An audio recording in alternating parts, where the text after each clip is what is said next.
नमस्कार, मैं हूं आपके साथ पूर्णिमा मिश्रा और हमारे खास कार्यक्रम मोदी मुल्क और मुसलमान में आप सभी का स्वागत है।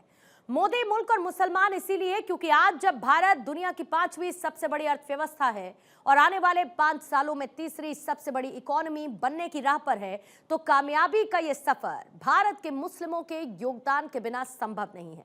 आज अगर पीएम मोदी 2047 में विकसित भारत का संकल्प लेकर चल रहे हैं, तो उनके इस संकल्प को पूरा करने का जिम्मा देश के 140 करोड़ लोगों के साथ साथ देश के करीब 19% मुसलमानों का भी है। और वो इसीलिए क्योंकि आज भारत में इंडोनेशिया के बाद सबसे बड़ी मुस्लिम आबादी रहती है। न सिर्फ रहती है बल्कि इस देश को आगे बढ़ने में सहयोग भी करती है। लेकिन सियासत का चश्मा कुछ ऐसा है कि मुसलमानों को एक वोट बैंक की तरह देखा जाने लगा।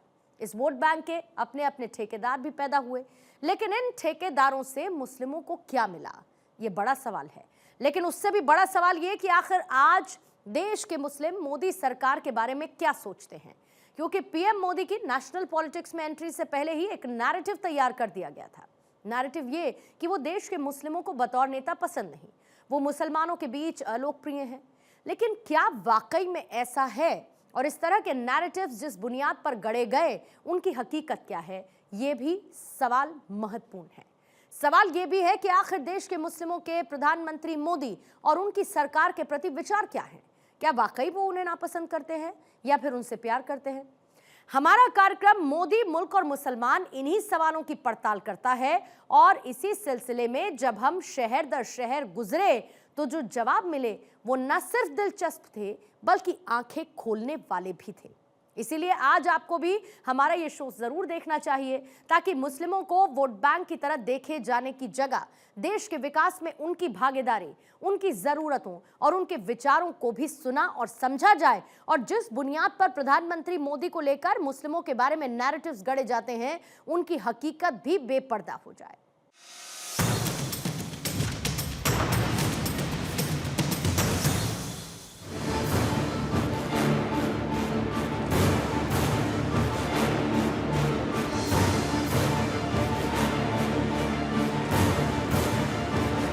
नमस्कार, मैं हूं गौरव मिश्रा और आप देख रहे हैं मोदी मुल्क और मुसलमान।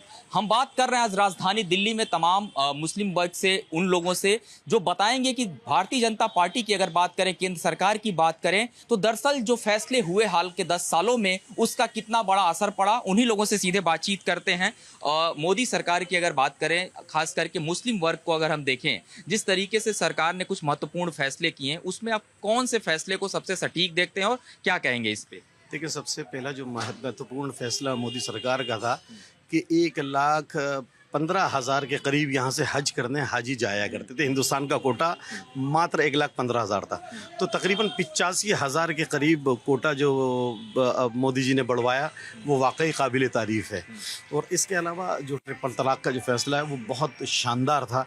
और जहाँ कहीं पर भी जिस तरह से मुस्लिमों को सशक्तिकरण करने के साथ साथ 140 करोड़ की जो बात करी, तो वो मुस्लिम समाज जो अपने आप को अलग थलग समझता था, वो अलग थलग ना समझते हुए उसी तरह से अपने आप को इसी भारत का हिस्सा समझने लगा। तो उसके अंदर कहीं ना कहीं अंदर कॉन्फिडेंस लेवल बिल्ड हुआ। और अगर कहीं उज्ज्वला योजना का कहीं फ़ायदा हुआ तो उसमें तमाम समाज को फ़ायदा हो, मुस्लिम समाज को भी। आप ग्राउंड पे जाते हैं, तमाम लोगों से मिल भी रहे होंगे, और अगर इस बार के चुनाव को हम देखें, बड़ा दिलचस्प चुनाव है। कुछ लोग इस बात को भी कह रहे हैं कि मुस्लिम बहुत नाराज है। क्या कोई आपने नाराजगी देखी किसी की, और लग रहा हो कि वाकई नाराजगी है? देखें, ये वो लोग अपना एक प्रोपेगेंडा चलाए हुए हैं और वोटों का ध्रुवीकरण करने के लिए जो हमेशा से मुसलमानों को ठगते आए हैं। मैं आपको बता रहा हूँ, 2014 और 2019, ये 2014-2019 का अगर हम कंपेयर करेंगे तो 2024 में कहीं ज़्यादा मुस्लिम आगे बढ़कर मोदी जी को सपोर्ट भी कर रहा है और वोट भी दे रहा है। ये मैं ग्राउंड रिपोर्ट्स आपको बता रहा हूँ। और ये तमाम सिर्फ प्रोपेगेंडा है कि जी मुसलमान बाइकाट कर रहा है। ये वही लोग हैं, आप इनका उठाकर देखेंगे कि कहीं ना कहीं जिन्होंने पिछले 70 सालों के अंदर मुसलमानों को धोखे के अलावा कहीं कुछ नहीं दिया, अलावा झूठे वादों के, झूठे ख्वाब दिखाए गए उनको और उन ख्वाबों को बेचा गया। तो ये वही लोग प्रोपेगेंडा कर रहे हैं। बिल्कुल। आपसे जानना चाहूँगा कि अगर बात करें वोटिंग प्रतिशत की कई हिस्सों में हम देखते हैं इस चीज़ को कि जहां मुस्लिम बहुल इलाके हैं, बहुत सारे वादे उनसे होते हैं, बहुत सारी बातें होती हैं, कई पार्टियों ने बड़े बड़े वादे किए। अगर मोदी सरकार की बात करें, जब से केंद्र में आई, कुछ महत्वपूर्ण फैसलों का जिक्र करें, आप कैसे देखते हैं इस सरकार को और अभी के मौजूदा चुनाव में क्या देख रहे हैं?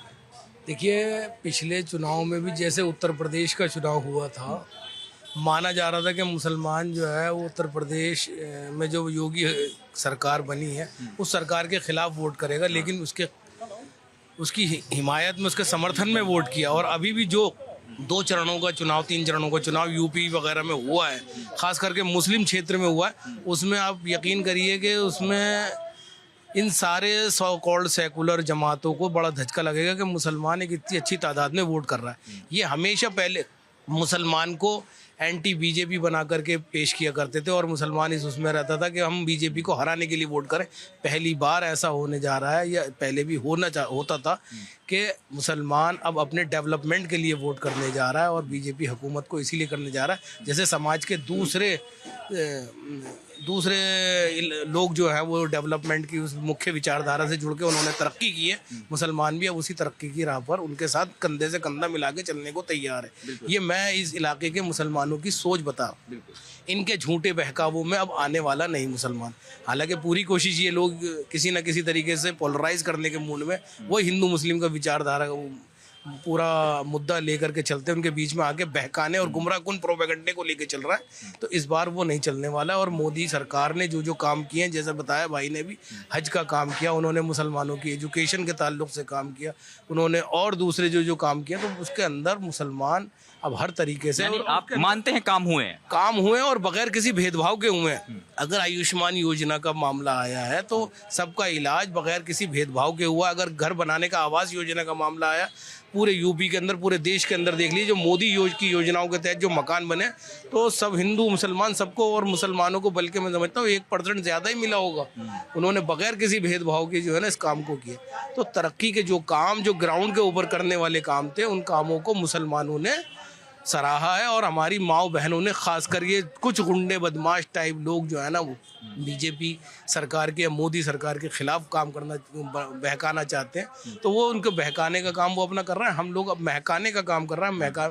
तो हमारी माँ बहनें, खूब मुसलमानों की माँ बहनें जो है दुआएं दे रही हैं कि मोदी सरकार आए ताकि डेवलपमेंट का काम और तेज़ी से हो और मुसलमान तरक्की करें। बिल्कुल, डेवलपमेंट का काम हो और लोग तरक्की करें। एक सवाल आपसे, जब भी हम डेवलपमेंट की बात करते हैं तो कहा जाता है कि इस देश के जो मुस्लिम हैं वो खिलाफत में हैं, बीजेपी से बगावत कर रहे हैं, सरकार मतलब कुछ अलग ही एजेंडे पे चल रही है। आप कैसे देखते हैं मोदी सरकार को? ऐसा कुछ नहीं है भाई साहब, ये तो हमारे मोदी जी ने बहुत अच्छा वो कर रखा है। देखिए, गांव के अंदर उन्होंने घर बनवाए हैं। मेरे यहाँ गांव के अंदर 1800 घर बने हुए हैं। जी हाँ, मुसलमान कई हैं और मुसलमानों ने वहाँ भी वोट दिया है। आपका कहना कि ग्रामीण क्षेत्र में जो काम थी, जो सरकार की योजनाएं थी, खास करके मुस्लिम कम्युनिटी के, वो फुलफिल हुई हैं? जी जी, सबको बराबर मिली है, मुसलमानों को भी बहुत मिली है, बराबर मिल रही है, ऐसा कुछ नहीं है। जी भाई, इस बार क्या देख रहे हैं?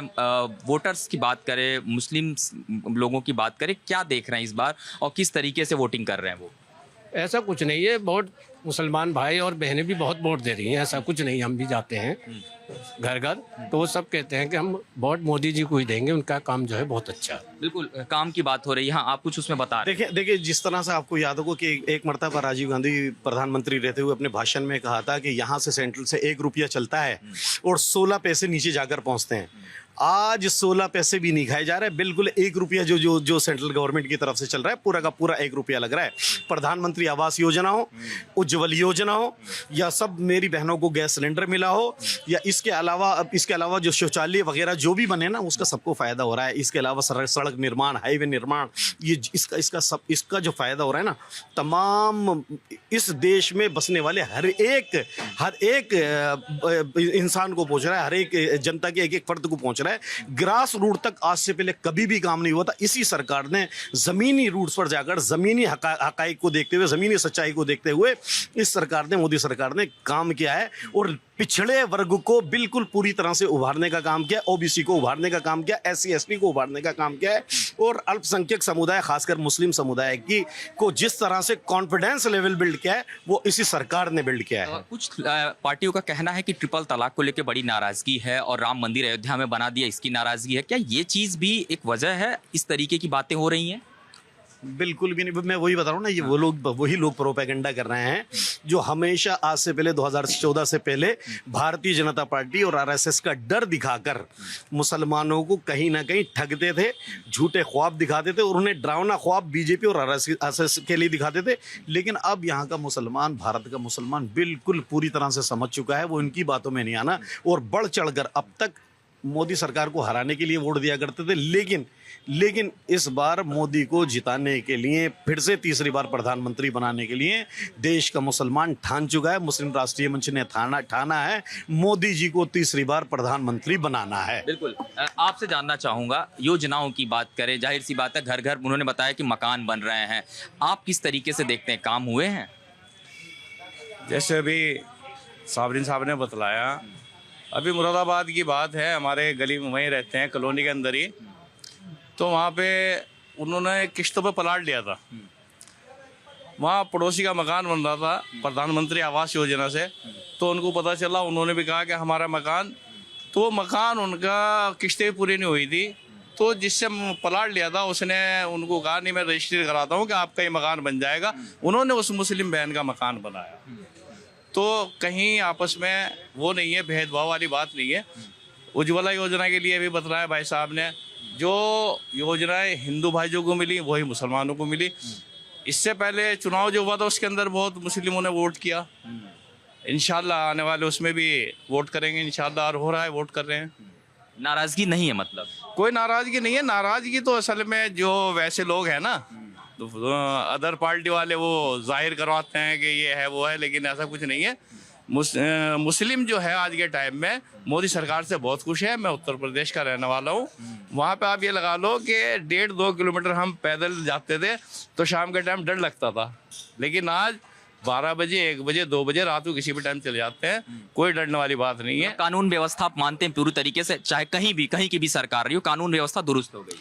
कानून व्यवस्था जब से मोदी जी, योगी जी आए ना, जब से कानून व्यवस्था दुरुस्त हुई है, नहीं तो शाम होती वहाँ पे लठ मार के जेब से पैसे वगैरह, मोबाइल तो खैर उस दौरान कहाँ इतना वो था, सब निकाल लिया करते थे। लेकिन आज के टाइम में किसी भी टाइम जंगल चले जाए, जंगल जाने के लिए भी फावला एक तरफ होता था और एक भला टाइप का लेके चलते थे अपनी सेफ्टी के लिए। अब किसी चीज़ जरूरत नहीं है, फावला भी 12 पे रख के आओ और भाला भी घर पे रख के जाओ, कोई डरने की जरूरत नहीं।